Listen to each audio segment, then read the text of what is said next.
welcome back guys to a super windy day in the UK, but today's going to be a great vlog because I've somehow managed to get my hands on this, a bike that I've never been on before. I've always wanted to, but it's been an absolute nightmare trying to get a demo ride on this. But today we've got a 2016 Fat Boy Special with that Screamin Eagle 110 engine, and I cannot wait to get on this soon.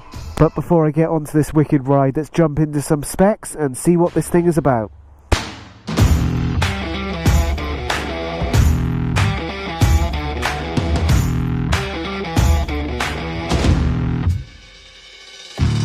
And now let's move into the sound test, bearing in mind this is a stock Fat Boy S. So the pipe, you know the drill, it's stock.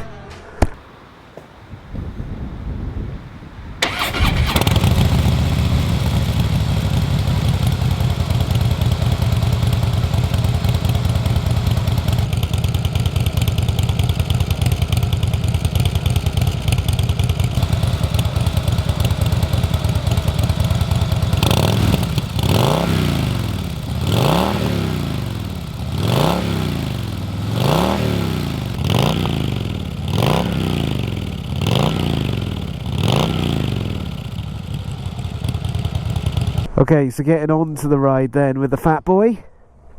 I cannot believe I've actually got my hands on one of these. If you guys have been watching my channel for a while, you know that I've done a review on the Slim S, and of course I've owned an FX DLS, both 110 and 117. So I am very accustomed to this engine. It's an engine I really like with the Screamin Eagle 110. It's definitely an engine that really gives some serious output, and what else I like about this series of S's that Harley Davidson brought out is that they're completely black, so no chromosexuals allowed down this end. Mr. Chromosexual! In terms of the hand controls then, it's all the same with all the Harley Davidsons, but as you can see, just need to switch to ignition here, and then on the left hand side you have got the cycle button, headlight, main beam, horn, always a good one, left indicator, and of course then just below it you've got the cruise control, which is a great option for those motorway rides. Then moving across to my right hand side you have got engine, stop, start, and then you've got the hazard and right self-cancelling indicator. In terms of the cycle button on the left hand side, when you look at the dial in front of you then you will cycle through to time, gear, total miles. So this bike has done 3,200, trip A, trip B, and your reserve. So all the basics that you need for your Harley Davidson, really easy to use. Anyone can just jump on this and off you go. Okay, so as mentioned, first ride review on the Fat Boy S. We'll go down to Beachy Head as always, but the wind is pretty bad. Weather's been really off as well, but we've got around 25 mile an hour winds today. Should be fun. Let's go.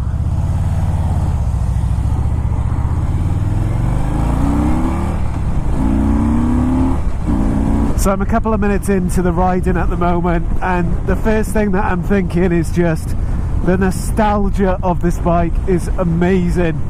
I think we've all seen Terminator 2 with Arnie on the Fat Boy, and he says come with me if you want to live, but it's just got that really cool feel. Never had the opportunity to try one of these bikes when they were first released, purely because demo versions were simply not available. But having this opportunity with this bike, it's just come fresh into Sykes, only done 3,200 miles, couldn't pass it up. Now as you guys know, I've been on the Slim S, absolutely loved it, and I've also owned two FX DLSs as well, one with a 110 Screamin Eagle and one with a 117.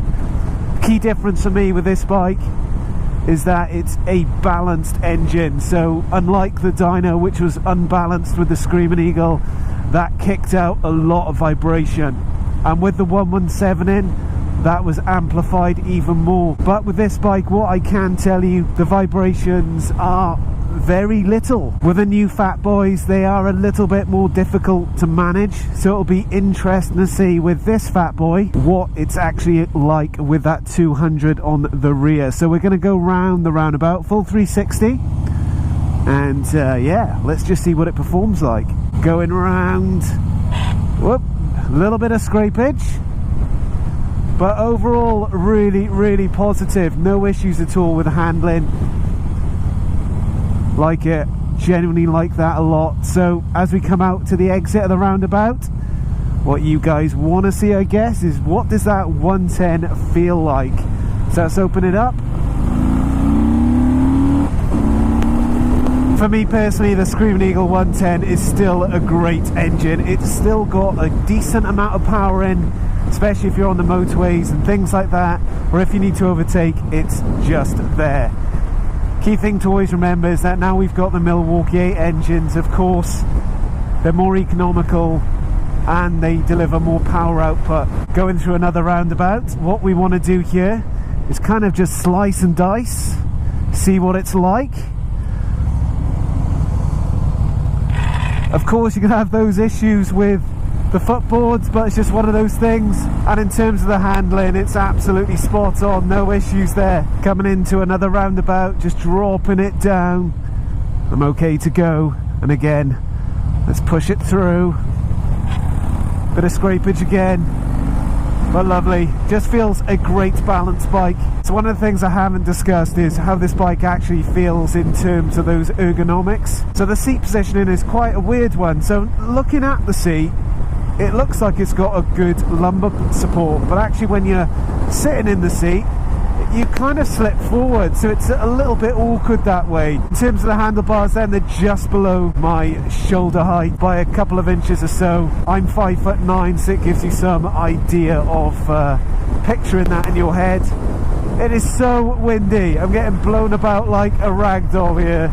In terms of the foot controls then, as you've heard, they are footboards. I really like these though. For me, it just means I can shuffle my foot around quite a bit, and I could bring my foot backwards to give it more of a position where I can really twist it about, or I can just stretch my legs out and it almost becomes a forward position. So I think of things like touring, this bike I think would be a pretty good bike for that. As we're moving towards Beachy Head, there's definitely going to be a lot more debris on the road with this horrific wind, so just need to be a bit careful. You can see the debris there already, but we're coming up to one of my spots, which I actually love this first twisty.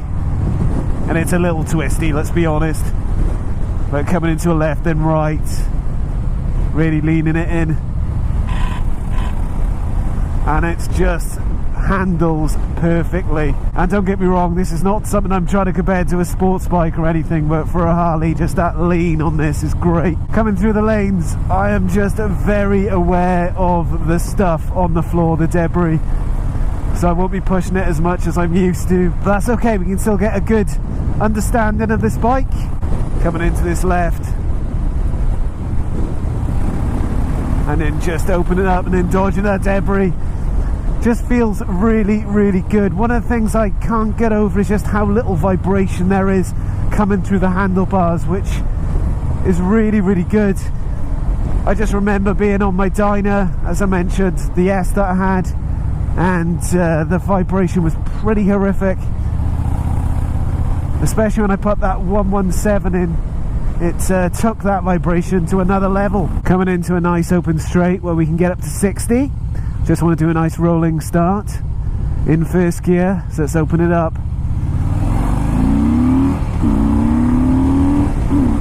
And we're there. Nice. You know, the twin cams still have that good punch.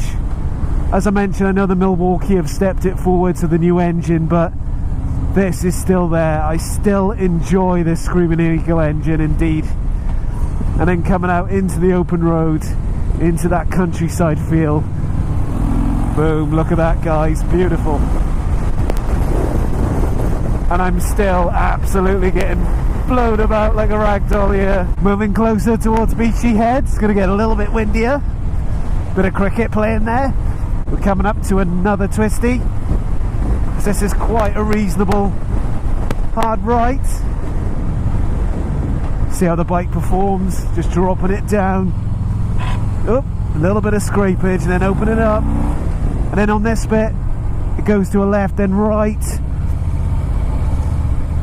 Like so. That's fine. And then on this bit, this is the bit where I'd love to see how the suspension performs, whilst hopefully not scraping the floorboards too much, or footboards I should say. Floorboards, where do they get that from? Okay, see what it's like.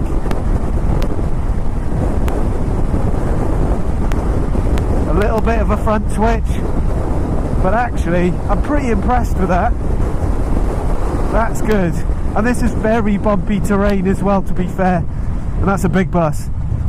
Coming over near the beach, waves are looking rocky, and then a nice tight left, and then we can open this up. Whoa, watch yourself, fella. And then open it up. Perhaps not. Let's get past this bus.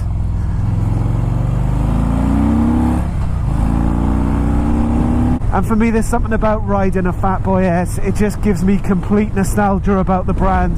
What is it with buses today? I think people are trying to knock me off.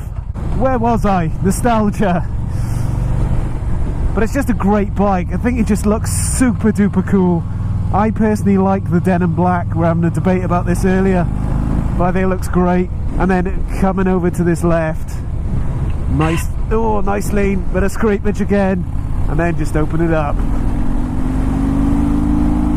Coming into the final part of the test, we've got the real tight twisties, so it's going to be a left, then a right.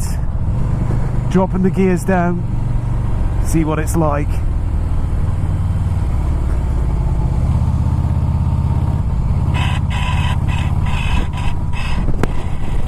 Okay, as you heard, bit of scrapage that way, but to the left.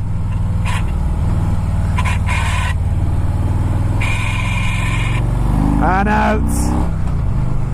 Man, I love this bike. The handling on it is brilliant, I must admit. So overall, really enjoyed my first ride experience on the Fatboy S. I must admit, it's a lot better in terms of the handling that I thought it was going to be. As just demonstrated, this bike still has the power even against the M8s, but as I mentioned, the M8s are a little bit better. The standout of this bike is that it is true to the brand, I believe. The Fatboy is definitely one of those bikes that comes to your mind.